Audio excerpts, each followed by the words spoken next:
areka nangire nshimira kandi nanga ikaze kuri wisimo gutega amatwi no guhanga amaso mu ibro wa YouTube niragarazi ya Afrika aho uherereye mu mande zitandukanye zigize kino gihugu cy'u Rwanda. Reka nkubwire ko amakuru akomeje kuvugwa ari menshi cyane, gusa kimwe cyo tutabura kukubwira nuko u Rwanda rwagaragaje ko ibihano bidateze gukemura ibibazo by'umutekano mu kiru kubarizwa muri kano karere igihugu giherereye mu Rwanda. Rwagaragaje cyangwa rwatangaje ibi byose nyuma yaho igihugu cy'igihangange hano ku isi na Leta Zunze Ubumwe za Amerika zikoze liste yabakwiye gufatirwa ibihano na kino gihugu, ubundi bagashiraho na James Kabarebe umunyarwanda. Minisiteri y'ububanyi n'amahanga yavuze ko ibihano Amerika yafatiye General James Kabarebe mushinja uruhare mu ntambara M23 yanganyemo na Repubulika Iharanira Demokarasi ya Kongo ari ibintu biri aho gusa bidafite aho bishingiye, ndetse ko na ruhare na ruto byagirira mu guharanira amahoro arambye muri kano karere igihugu cyacu giherereyemo. Iyi minisiteri yagaragaje ko iyo ibihano biza kuba byakemura ikibazo kiri mu burasirazuba bwa Repubulika Iharanira Demokarasi ya Kongo mu karere hagakwiye kuba hari kuboneka amahoro menshi cyane, kuko byagakwiye kuba byarakemutse mu myaka myinshi ishize.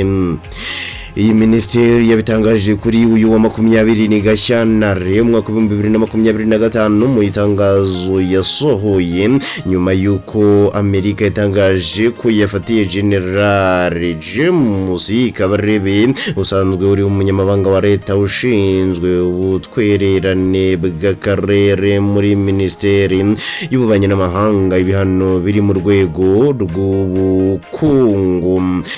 Areka tukubwire ko Amerika yashinjije Generali Kabarebe kuba umuhuza wa guverinoma y'u Rwanda n'umutwe witwaje intwaro ukorera muri Repubulika Iharanira Demokarasi ya Kongo ni M23.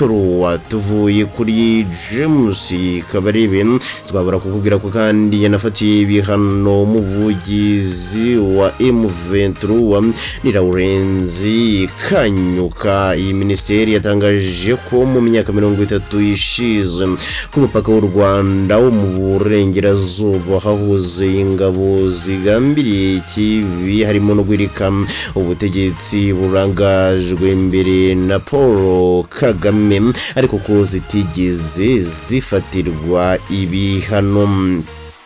Ikindi yagaragaje ko kudafata ingamba zikwiriye ku muryango mpuzamahanga no kuruma uhuha iyo bigeze mu bikorwa by'ubugizi bwa nabi bihungabanya umutekano byagizwemo uruhare na Repubulika Iharanira Demokarasi ya Kongo, ari byo byatumye imirwano ifata indi ntera mu burasirazuba bw'iki gihugu kiyobowe na Antoine Felix Tshisekedi.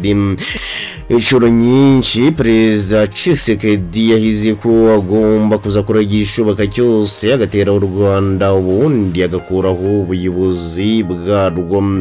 Nimbwirwa ruhame yafatanyijemo na mugenzi we uyobora igihugu cy'u Burundi bahuje ingengabitekerezo ishingiye ku moko, ndetse mu minsi yashize u Rwanda rwakiriye amakuru ko isaha n'isaha rwashoboraga guterwa n'ubutegetsi bwa Kinshasa ku bufatanye n'ubutegetsi bw'igihugu cy'u Burundi.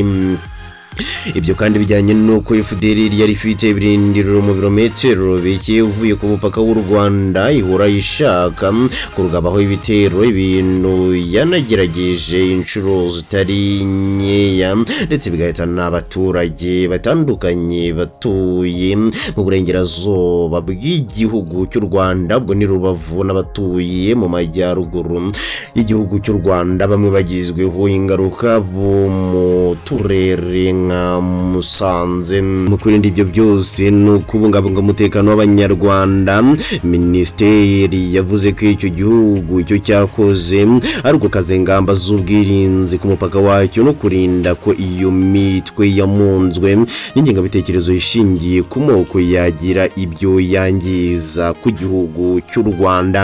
Iyi minisiteri yagaragaje ko ibijyanye no gufata ibihano muri ubu buryo nta ruhare na ruto byagira mu kugarura amahoro n'umutekano birambye ku bihugu byose byo mu karere k'ibiyaga bigari. Yavuze ko ibyemezo nk'ibyo bifatwa ku buryo budakenewe buturutse hanze bwivanga mu byemezo byafashwe n'abanyafurika, bigatuma n'ingamba zafashwe mu gushaka igisubizo kirambye zidindira cyangwa zisubira hasi. Minisiteri y'ububanyi n'amahanga y'u Rwanda kandi yasabye umuryango mpuzamahanga gushyigikira no kubaka y'amakimbirane zidindira. Minisiteri y'ububanyi n'amahanga y'u Rwanda kandi yasabye umuryango mpuzamahanga gushyigikira no kuba gahunda zo gukemura amakimbirane hisunzwe ibiganiro byakozwe n'abanyafurika nk'uko biherutse no kwemezwa n'inama yahuje abakuru b'ibihugu ba EAC na SADC ni Afurika yunze ubumwe. Reka tukubwire ko ari kenshi Repubulika Iharanira Demokarasi ya Kongo yakunze kuwitwaza u Rwanda ikarwegekaho ibibazo byayo, nyamara yanze gukemura ibibazo ifitanye na M23, umutwe uhora witeguye kumva guverinoma yayo. Mu bintu u Rwanda rudahwemye kugaragaza ko ari inzitwazo zidafite ishingiro ndetse ko ari uburyo bwo kuyobya uburari kugira ngo ihishe ibikorwa byayo byo kwica, kugira nabi, kuvangura n'ibindi bibi ikorera abanyekongo bavuga ururimi rw'ikinyarwanda by'umwihariko abo mu bwoko bw'abatutsi. Aho gukemura no kumvikana M23 nk'uko amasezerano atandukanye yasinywe yabisaba, Kinshasa yahaye ikaze FDLR inayinjiza mu ngabo zayo, izi neza ko umutwe uhora ugambiriye kugaba ibitero ku gihugu cy'u Rwanda, unazi neza kandi amahano yose FDLR yakoze isize mu gihugu cy'u Rwanda mu 1994. U Rwanda kandi rwakunze kugaragaza uburyo umutekano ku mupaka warwo ugeramiwe bijyanye n'imitwe yitwaje intwaro ikambitse mu birometero bike uvuye ku butaka bwarwo. Reka dusoze tukubwira ko mu minsi ishize M23 yari yisumbirije ihuriro ry'ingabo za Repubulika Iharanira Demokarasi ya Kongo aho guhangana n'uwo mutwe.